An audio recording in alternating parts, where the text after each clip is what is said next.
नमस्कार दोस्तों। तो आज बहुत महत्वपूर्ण पॉइंट पे बात करने आए हैं कंपनी के बैलेंस शीट, कंपनी के हर वो एक पॉइंट जिससे आपको एनालिसिस करने में कंपनी में बहुत ही हेल्प मिलेगा। बहुत दिनों से इंतज़ार था कि बैलेंस शीट का वीडियो कब बनाएंगे, तो बना चुके हैं दोस्तों बैलेंस शीट का वीडियो। और कुछ बातें हैं जो कि इस वीडियो में क्लियर हो जाएंगी, आपकी सारी डाउट। ये वीडियो देखने के बाद आपको एक भी वीडियो किसी और का नहीं देखना पड़ेगा, जिससे कि आपको कंपनी को वेरीफाई करने में कोई प्रॉब्लम होगी। तो आज सीखेंगे हम बैलेंस शीट, डेब्ट, यानी सारा पॉइंट अच्छे से रिकवर किया जाएगा। और कुछ बातें हैं जो आपके सामने शेयर करते हैं वीडियो स्टार्ट होने से पहले दोस्तों। जैसे कि आप लोग अगर चाहते होंगे कि बस कंपनी खरीद कर 2-3 दिन में करोड़पति बन सकते हैं, तो ऐसा भाई बात नहीं है, आप गलत फहमी में हैं। स्टॉक मार्केट में लॉन्ग टर्म में मुनाफा कमाने के लिए एक बेस्ट ऑप्शन हो सकता है, लेकिन आपको फंडामेंटल एनालिसिस अच्छे से सीखना पड़ेगा। आज फंडामेंटल एनालिसिस का कंप्लीट डे है। आज हम आपको सिखाएंगे कि कैसे वॉरेन बफे जैसे दिग्गज निवेशक कंपनियों का एनालिसिस करते हैं। वॉरेन बफे अमेरिका के बहुत दिग्गज निवेशक हैं दोस्तों, जो कि एनालिसिस करके कंपनी में निवेश करते हैं और ऐसे स्टॉक चुनते हैं जो उनको सालों तक मुनाफा कमा कर देते हैं।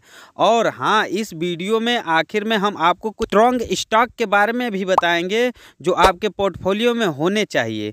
तो बने रहिए हमारे साथ और चलिए शुरू करते हैं आज का अपना सेशन। सबसे पहले कंपनी की न्यू बैलेंस शीट से ही पता चलेगी कि कंपनी की न्यू कितनी मजबूत है। कोई भी कंपनी तभी बढ़ सकती है जब उसका फाइनेंशियल बैकबोन स्ट्रांग हो। इसके लिए हमें देखना होगा 3 सबसे ज़रूरी फाइनेंशियल स्टेटमेंट, जैसे बैलेंस शीट। यह हमें बताती है कि कंपनी के पास कुल कितनी संपत्ति है, एसेट कितनी है और उसने कितना कर्ज एंड लिएबिलिटीज ले रखा है। जैसे अब चलते हैं डायरेक्ट अपने मोबाइल डिस्प्ले के स्क्रीन पे और देखते हैं बैलेंस शीट। दोस्तों, मोबाइल पे बैलेंस शीट देखने के लिए आपको एक ऐप लोड करना पड़ेगा। गूगल से भी कर सकते हैं, लेकिन उतना क्लियरिटी आपको नहीं मिल पाएगी। तो ये टिकट टैप जो ऐप है, लोगो दिख रहा है फ़ोन पे, ये ऐप यही वाला सेम लोड कीजिएगा, क्योंकि इसमें बहुत बेहतरीन फैसिलिटी है। मतलब बहुत कुछ है जो आपके लिए बहुत हेल्पफुल साबित होने वाला है। तो अभी चलते हैं, स्टार्ट करते हैं अपना बैलेंस शीट और देखते हैं। नेट कनेक्शन नहीं है। तो दोस्तों, ऐसे ही ये आपके मोबाइल में लॉगिन हो जाएगा। लॉगिन करने के बाद आप देख सकते हैं यहाँ बहुत सारी चीज़ें दी रहती हैं। निफ्टी 50 का दिखा रहा है कि क्या हुआ, डाउन हो रही है क्या। USDT डॉलर NIR दिखा रहा है 87 रुपीज़ हो गया है। अगर 87 रुपीज़ खर्च करेंगे तो $1 आपको मिलेगा। अब यहाँ देखिए होम लिखा है, सर्च लिखा है। तो सर्च बार पे हमें जाना है। आपको कोई भी कंपनी जैसे XYZ किसी भी कंपनी का चेक करना है, यहाँ सर्च बार में लिखेंगे। हम अभी फ़िलहाल टाइम में HDFC का कर रहे हैं। सेम जैसे करेंगे वैसे ही प्रोसेस आप करेंगे। आप भी किसी भी कंपनी का पेनी स्टॉक हो, या 25 रुपये का स्टॉक मिलता हो, या 100 रुपये का मिलता हो, या 150 या 500, किसी स्टॉक का भी यहाँ से आप चेक कर सकते हैं। तो हम अभी HDFC का चेक करते हैं। HDFC लिखने के बाद आपको सर्च बार में क्लिक कर देना है और सर्च कर लेना है। HDFC लिखा था, उस पर क्लिक कर दिए। देखिए मार्केट अभी हाल फिलहाल में ओपन है दोस्तों। तो हम क्या करेंगे, यहाँ पे जाएंगे 5 ईयर्स में। अगर आप चाहे कि चार्ट को भी देखना चाहिए तो देख सकते हैं मैक्सिमम पे। हाँ दोस्तों, कैसी कंपनी हम लोगों को लेनी है, ऐसी ठीक अपर सर्किट में देख रहे हैं ना, पूरा अपर सर्किट लगाते जा रही है कंपनी। ये ऐसी ही कंपनी हमको लेना है, ना कि जो पूरा ख़राब कंपनी है। जैसे कल के वीडियो में हम पिछले सेशन में एक वीडियो लॉन्च किए थे, उसमें आप लोग देख लीजिएगा। उसमें अच्छे से कंपनियों का जिक्र किए हैं, कौन सी कंपनी लेनी चाहिए, कौन सी नहीं लेनी चाहिए। तो यहाँ पे कुछ देख सकते हैं, ये एरो चल रहा है। देखिए दोस्तों, 2008 में कंपनी कितना की थी, मान लीजिए 100 रुपये की थी। 80-90 दिखा रहा है, 100 रुपये की थी। और 2000 अभी फ़िलहाल टाइम में 2025 में 1685 रुपया चल रहा है एक शेयर प्राइस का दाम। सोचिए अपॉर्चुनिटी कितनी है शेयर मार्केट में पैसे कमाने की। हाँ, बट लॉन्ग टर्म में दोस्तों, शॉर्ट टर्म में नहीं। शॉर्ट टर्म में भी पैसा बहुत तेज़ी से बनता है, लेकिन लॉस भी बहुत तेज़ी होता है। लॉन्ग टर्म में पैसा बहुत तेज़ बनता है, लेकिन लॉस बहुत कम होता है, लॉस नहीं होता है। अच्छे से फंडामेंटल चेक करेंगे तो लॉस कभी नहीं होगा। आज वही हम सीखने वाले हैं।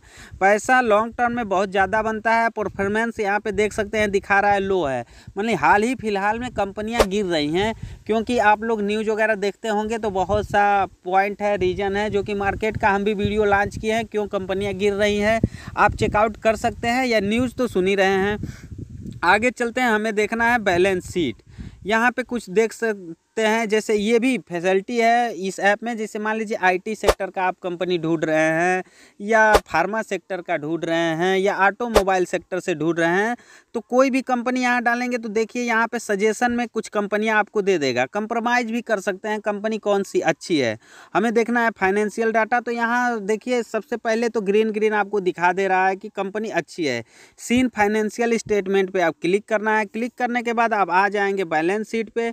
तो हमें पहले देखना है बैलेंस शीट में एसेट देखना है, कंपनी के पास कितना पैसा है और एसेट है, और एसेट हर साल ग्रो होना चाहिए। तो यहाँ पे देखिए करेंट एसेट दिखा रहा है, टोटल एसेट दिखा रहा है, तो करेंट एसेट भी ग्रो होना चाहिए, टोटल एसेट तो ग्रो होगा ही होगा, करेंट एसेट होगा। तो यहाँ देख सकते हैं 2015 से दिखा रहा है 36,000 करोड़ था, फिर 39,000 हुआ, फिर 49,000 हुआ, फिर 1,23,000 करोड़ हुआ, फिर 81 करोड़ हुआ। ये बेनिफिट है दोस्तों, हर साल जो बेनिफिट, हर सालाना बेनिफिट होता है ना, वो है। अब टोटल एसेट यहाँ देख सकते हैं, टोटल एसेट है कंपनी का, टोटल एसेट भी ग्रो हो रहा है, 11, 12, 15, 17, 21, यानी ग्रो हो रहा है। अब बात करते हैं करेंट लिबिलिटीज़ की।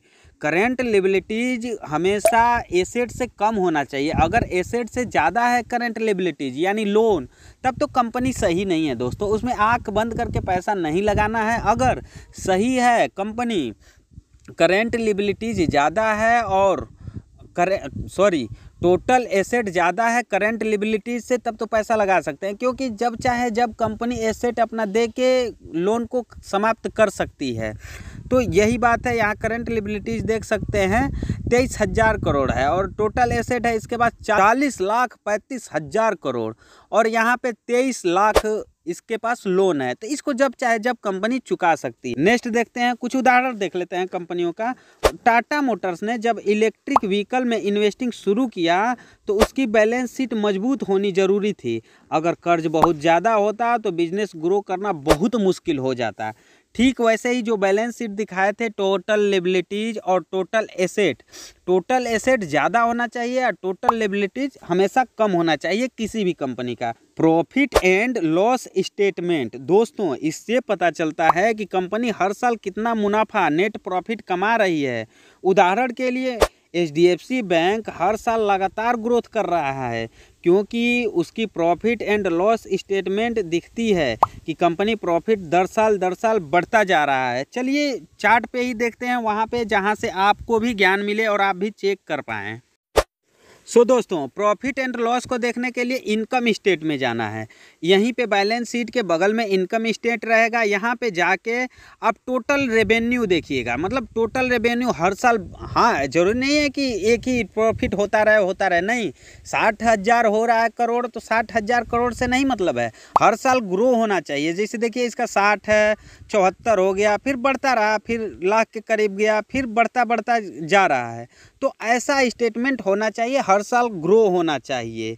तो नेट इनकम, कंपनी को नेट इनकम कितना हो रहा है, वहाँ तो पैसा टोटल रेवेन्यू में दिखा रहा है कि पैसा आ रहा है कंपनी के पास, लेकिन कंपनी को इनकम हो रहा है कि नहीं हो रहा है, ये तो होना चाहिए।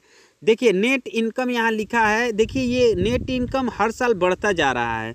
तो दोस्तों किसी भी कंपनी को आप जब चेक करिएगा तो इसका ये पॉइंट कहीं नोट कर लीजिए या स्क्रीनशॉट ले लीजिए, इसको ज़रूर से ज़रूर चेक करना है। और फिर अगला पॉइंट देखते हैं कैश फ्लो। कैश फ्लो भी बहुत ज़रूरी चीज़ है, लेकिन वहाँ तक जो अभी तक जो हम बताएं आपको, इनकम और बैलेंस शीट वो दोनों क्लियर रहेगा तो कंपनी में आप इन्वेस्ट कर सकते हैं। कैश फ्लो में क्या बताता है, यह बताता है कंपनी असली कैश फ्लो कैसा है, यानी कंपनी पैसा कहाँ से आ रहा है। इसके लिए कहाँ से आ रहा है पैसा, उसको चेक करने के लिए आपको अंदर थोड़ा डीपली जाना पड़ेगा, टाइम ज़्यादा लग जाएगा, हम ऊपर बता देते हैं, उससे भी आप बेहतरीन चेक कर कंपनी का निर्णय ले सकते हैं। जैसे कि यहाँ देख लीजिए cash flow, net change in cash flow. देखिए कैश फ्लो भी हरदम, ये बहुत कैश फ्लो बहुत ऊपर नीचे फ्लैक्चुएट करता है, क्योंकि कंपनियाँ कभी कोई सिस्टम और लगाती हैं, कभी सिस्टम और लगाती हैं, या कोई और टेक्निक चलाती हैं, तो इससे कंपनी का फ्लैक्चुएशन बढ़ जाता है। कैश फ्लो भी सही है, मतलब माइनस में नहीं है। कोरोना टाइम में देखिए माइनस हुआ होगा। देखिए 2019 में 41,000 करोड़ रुपया माइनस में थी कंपनी, क्योंकि कोरोना टाइम में एम्प्लॉय को बैठा के सैलरी देना पड़ता था और अर्निंग हो नहीं पा रहा था, तो इसलिए ये दिखा रहा है। लेकिन सब अच्छा है, तो कोई भी कंपनी का ऐसे आप। अब नेक्स्ट पॉइंट देखते हैं, बिजनेस मॉडल और फ्यूचर ग्रोथ। आप किसी भी कंपनी में पैसा तभी लगाओगे आप जब उस कंपनी के बिजनेस आगे बढ़ने वाले हों। जैसे कंपनी का प्रोडक्ट या सर्विस कितना यूनिक है, जितना यूनिक रहेगा उतना ही अच्छा है। क्या आने वाले 5-10 साल में इसकी डिमांड बनी रहेगी? क्या कंपनी के पास कोई मोनोपोली मार्केट डोमिनेंस है? जैसे मोनोपोली मतलब कि जैसे आपको याद होगा, हम लोग छोटे छोटे जब थे तो एक फेविकोल आता था, डिब्बे पे 2 हाथियों को चिपकाया जाता था और दोनों हाथी विपरीत साइड में रहती थी, जैसा कि आप डिस्प्ले पे देख रहे हैं। ठीक, ये एक कंपनी है जिसका ये मोनोपोली है। कोई भी फेविकोल लेने जाता है तो यही लेके आता है। तो ऐसा कंपनी, जैसे कुछ और उदाहरण देते हैं। रिलायंस जियो ने जब टेलीकॉम सेक्टर में एंट्री की थी तो उसकी स्ट्रेटजी और बिजनेस मॉडल इतना दमदार था कि एयरटेल और वोडाफोन को भारी नुकसान उठाना पड़ा था। जैसे कुछ और है, नेस्ले कंपनी को आप जानते होंगे, जो मैगी वगैरह ब्रांड बनाती है, किटकैट के दम पर दशकों से मार्केट में टिकी हुई है। अगर कंपनी का बिजनेस मॉडल कमज़ोर होता है तो चाहे कितने भी अच्छे फाइनेंशियल नंबर दिखे, वो ज़्यादा दिन नहीं टिक सकती दोस्तों। तो आपको बैलेंस शीट और कंपनी के प्रोडक्ट को ख्याल में करते हुए कुछ निर्णय लेना है दोस्तों। अब आता है सबसे मोस्ट बात, कंपनी कितनी बड़ी है, कंपनी के पास कितना पैसा है, और पीई रेशियो हमें इंडिकेट करता है। वैसे तो लोग बोलते हैं, बहुत यूट्यूब पे आप लोग देखे होंगे तो उस पर दिखाता होगा शेयर पर अर्निंग, पर ऐसा नहीं है दोस्तों। पी रेशियो हमें ये इंडिकेट करता है कि कंपनी महंगी है या कंपनी सस्ती है। और सिर्फ अच्छी कंपनी चुनना काफ़ी नहीं है, उसे सही प्राइस पर ख़रीदना भी बहुत ज़रूरी है। जैसे पी रेशियो हम अभी आपको बता रहे हैं, पी रेशियो अगर ज़्यादा है तो स्टॉक ओवर प्राइस हो सकता है दोस्तों। मतलब किसी कंपनी का आप लोग देखेंगे मार्केट में 150, 200, 250, 300 पी रेशियो रहता है, यानी वो बहुत महंगा है कंपनी का पी रेशियो। उस टाइम हमें शेयर नहीं लेना होता है दोस्तों। पी रेशियो जितना कम रहे उतना ही अच्छा है। जैसे पी रेशियो मिनिमम और मैक्सिमम 15 से 30 रहेगा तो बेस्ट माना जाता है, और 45 तक कोई हिचकिचाहट नहीं है, आप ले सकते हैं, लेकिन बट थोड़ा महंगा है। मतलब आप ये समझिए कि मान लीजिए पी रेशियो 30 पे है तो 30 रुपया लगा कर 1 रुपया कमाना है, और 45 है तो 45 रुपया लगा के 1 रुपया कमाना है। तो किसी भी कंपनी को आप चेक करते हैं तो उसका पी रेशियो अगर ज़्यादा है तो उसका वेट कीजिए, इंतज़ार कीजिए कि पी रेशियो जब कम होगा तो हम लेंगे। ऐसा नहीं कि ख़राब कंपनी है, पी रेशियो कम हो रहा है तो उसको ले लेंगे। फंडामेंटली भी सही होना चाहिए। जैसे बैलेंस शीट पे एसेट दिखाए थे, उसका लिबर्टीज़ दिखाए थे, कैश फ्लो दिखाए थे, इनकम स्टेटमेंट दिखाए थे, बस ज़्यादा नहीं है दोस्तों, बस इतना ही है। आपको ये बहुत ज़रूरी से देखना बहुत ज़रूरी है। अभी बात करते हैं, एक पॉइंट छूट रहा है, उसको भी देख लेते हैं डायरेक्ट गूगल पे चल के। अब आप भी प्रो इन्वेस्टर बन सकते हैं। अब जब आपने फंडामेंटल एनालिसिस के ये दमदार तरीके सीख लिए तो स्टॉक सिलेक्शन में कभी गलती नहीं होगी। और दोस्त भी बोलते हैं ये कंपनी अच्छी है ले लो, या न्यूज़ से या पेपर से या फ़ोन से या यूट्यूब से कहीं से भी आपको दिख जाए कि ये कंपनी अच्छी है, XYZ कोई भी कंपनी हो, तो उसको पहले आप फंडामेंटली उसको चेक कीजिए। पहले एसेट चेक कीजिए कि दिन प्रतिदिन बढ़ रहा है कि नहीं, लायबिलिटीज चेक कीजिए कि लोन उसका है जो कितना है, एसेट से कम होना चाहिए। कैश फ्लो चेक कीजिए, कैश फ्लो अब माइनस में तो नहीं जा रहा है पूरा। इनकम स्टेटमेंट चेक कीजिए उसका कि कंपनी को प्रॉफिट हो रहा है कि नहीं। अगर यह वीडियो आपको पसंद आया हो तो वीडियो को लाइक, शेयर और कमेंट करके बताइए कि आपका फेवरेट लॉन्ग टर्म स्टॉक कौन सा है। और हाँ, अगले वीडियो में हम बेस्ट फंडामेंटल स्टॉक फॉर 2025 पर बात करेंगे। तो हमसे जुड़े रहने के लिए चैनल को सब्सक्राइब करना नहीं भूलिएगा। मिलते हैं अगले नेक्स्ट वीडियो में, तब तक के लिए जय हिंद, जय भारत।